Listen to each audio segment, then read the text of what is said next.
Смилевскиот конгрес представува еден од позначајните настани во македонската историја, зашто токму на овој конгрес на внатрешната македонска револуционерна организација била донесена одлуката за кревање на вооружено востание против османлиската власт во Македонија во текот на 1903 година. Конгресот е одржан во селото Смилево, Демирхисарско и траел од 2 до 7 мај 1903 година. Меѓу присутните делегати биле представници од Битолскиот окружен комитет, представници од Централниот комитет на Македонската револуционерна организација, како и делегати од околиите и револуционерните реони.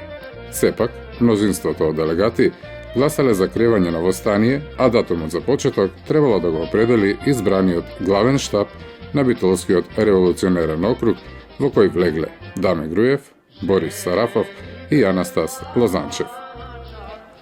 Било решено востанието да биде општо и сенародно, да се кренат сите вооружени сили и востанието да се води на партизански начин.